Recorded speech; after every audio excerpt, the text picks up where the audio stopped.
सैफ पर जो हमला हुआ उस मैटर को लेकर अभी तक सवालों का जवाब नहीं मिल पाया। मिस्ट्री सॉल्व नहीं हुई है कि आखिर यह हमला हुआ कैसे है, उस रात की घटना क्या है, सैफ बिल्कुल फिट कैसे हो गए और क्या जो शख्स गिरफ्त में है जिसका दावा पुलिस करे कि आरोपी है वही आरोपी है। उन तमाम सवालों के बीच अब तक जवाब नहीं मिल पाए और अब तो नेता से लेकर जनता तक हर कोई प्रश्न पूछ रहा है। नेता खुले मंच से प्रश्न पूछ रहे हैं, जनता सोशल मीडिया पर प्रश्न पूछ रहे हैं, लेकिन जवाब किसी को नहीं मिल रहा है। क्यों मैं ऐसा कह रहे हैं, कैसे अब राजनीतिक इस पर हमले शुरू हो गए हैं, प्रश्न शुरू हो गए हैं। चलिए अब जानकारी जल्दी से आपके सामने रखेंगे क्योंकि लगातार इस पर रिएक्शंस आ रहे हैं, यहाँ पर थम नहीं रहे रिएक्शंस। चलिए जानकारी आपके सामने रख रहे हैं, आपको बताते हैं। दरअसल सैफ अली खान हमले को लेकर सियासी बवाल मचा हुआ है, बवाल थम नहीं रहा। सैफ पर हुए हमले को लेकर लगातार प्रश्न खड़े किए जा रहे हैं। महाराष्ट्र के मंत्री नितेश राणे का बयान अब सामने आया। खुले मन से उन्होंने कहा है कि क्या सच में सैफ पर हमला हुआ या ये सिर्फ एक्टिंग की गई, ये प्रश्न पूछा है।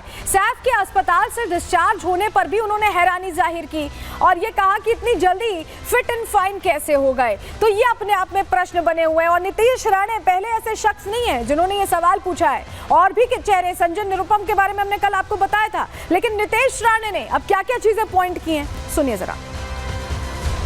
बघा बांगलादेश पहिले काय करतात त्या मुंबईमध्ये, त्या सैफ अली खानच्या घरात घुसले। म्हणजे नालायक बघा किती आहेत, पहिलं फक्त नाक्यावर उभं राहायचे, आता घरात घुसायला लागलेले आहे। कदाचित त्याला घेऊन जायला आले असतील, हे घाण लेकी जाऊ म्हणतात जायला। तो एवढा तो असा बाहेरून चालत होता, मलाच संशय राहिला का घर चाकू मारला ते ह्यांनी कुठेतरी असंच ऍक्टिंग करून बाहेर निघाला, असं टुन करून असतंय ते। तो डिस्चार्ज हो चुके हैं सैफ अली खान, लेकिन अभी तक जो प्रश्न है उनका कोई उत्तर नहीं मिल पाया। जिस तरह से वो चल रहे थे, जिस तरह से वो वेव कर रहे थे, लग ही नहीं रहा था कि इतनी बड़ी घटना उनके साथ हो गई है। और यही वजह है कि शक की सुई लगातार उनके आसपास मंडरा रही है। रिपोर्ट देखिए।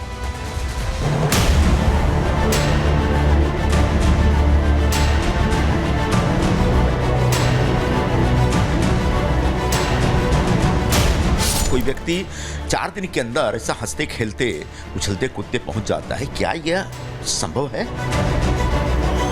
संजय निरुपम के दिमाग की हालत शायद ठीक नहीं होगी, हो सकता है उनको अपने दिमाग का इलाज करने की आवश्यकता होगी। सैफ पर हमला बना सवाल, महाराष्ट्र में सियासी बवाल।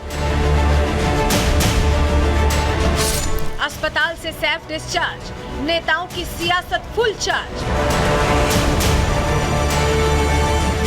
सैफ पर हमला बना मिस्ट्री, क्या है हमलावर की हिस्ट्री।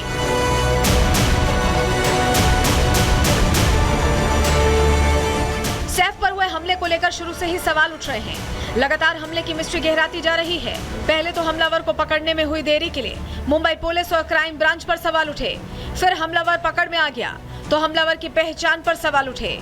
आरोप लगने लगे कि सीसीटीवी में जो आरोपी दिखा है और जिसे मुंबई पुलिस गिरफ्तार कर आरोपी बता रही है वो अलग अलग हैं।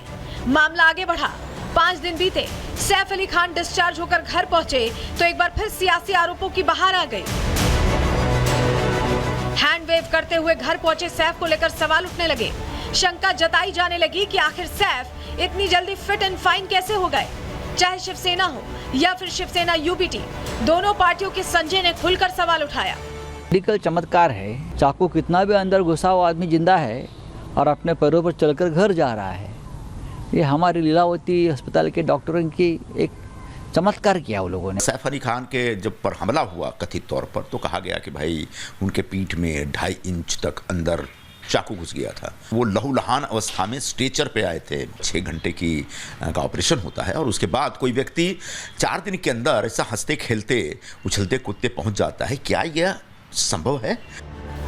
कोई सैफ अली खान के फिट होने पर इसे लीलावती अस्पताल के डॉक्टर्स का इलाज बता रहा है, तो कोई पुलिस की कार्रवाई पर सवाल खड़ा कर रहा है।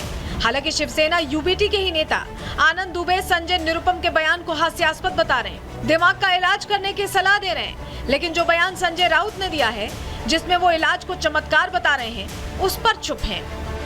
संजय निरुपम को लग रहा है कि सैफ अली खान घायल थे तो इतने जल्दी कैसे अस्पताल से बाहर आ गए, डॉक्टरों ने कैसे ठीक कर दिया, मतलब पूरा एक विवाद खड़ा करना चाह रहा है।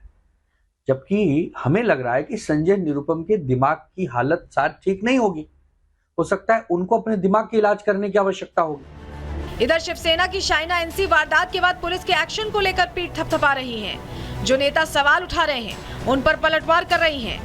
हमें खुशी होना चाहिए कि सैफ अली खान जो आए एक शेर के तरह निकल गए एक टाइगर के तरह उनके 8 साल के बच्चे के साथ। बल्कि हम क्या कर रहे हैं, हर एक तहकीकात कर रहे हैं, हर एक कंस्पिरेसी थ्योरीज चला रहे हैं। हमें ये देखना है कि जब कोई ऐसे हादसे होते हैं तो गुनहगार को सजा मिले, और इसके लिए मैं अभिनंदन देना चाहती हूँ मुंबई पुलिस को, क्योंकि उन्होंने बेहतरीन काम किया है।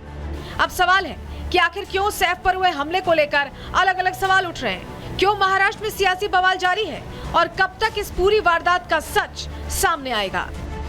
Bureau report, Republic Bharat.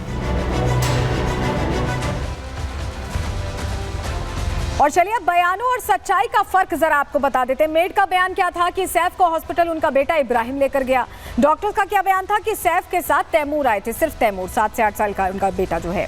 Made ने कहा कि सैफ पर हमले के वक्त करीना भी मौजूद थी, लेकिन हकीकत क्या है, अस्पताल जाते वक्त करीना सैफ के साथ मौजूद नहीं थी।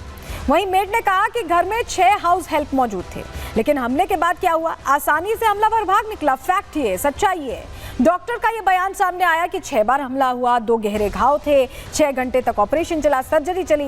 लेकिन शक क्यों हो रहा है, क्योंकि 5 दिन में ही अस्पताल से डिस्चार्ज हो गए और बिल्कुल आराम से चलते फिरते दिखाई दिए। ऐसा लगा ही नहीं कि उनकी बैक में, उनकी रीढ़ की हड्डी में इतना गहरा स्टैब किया गया था या इतना गहरा जख्म है, क्योंकि उस जख्म से हील करने में शायद वक्त लगता। लेकिन जरा आपको तस्वीर दिखा देते हैं, क्योंकि घुसपैठिया कनेक्शन सामने आया था उस शख्स का जिसने हमला किया था। ये देखिए, इसकी तस्वीर अब सामने आ गई है और ये बांग्लादेश का इसका आइडेंटिटी कार्ड है, ड्राइविंग लाइसेंस है जो सामने आ गया है।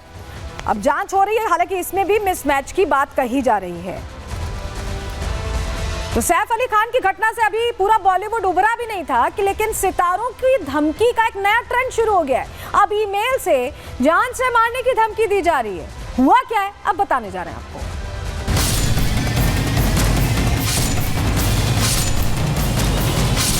कपिल शर्मा को ये डेथ थ्रेट है, बिश्नोई गैंग का मेंबर है, ऐसा प्रपोज किया है। ये मेल का प्राइमरीली आईपी एड्रेस जो है पाकिस्तान के पंजाब प्रांत से ट्रेस हुआ है।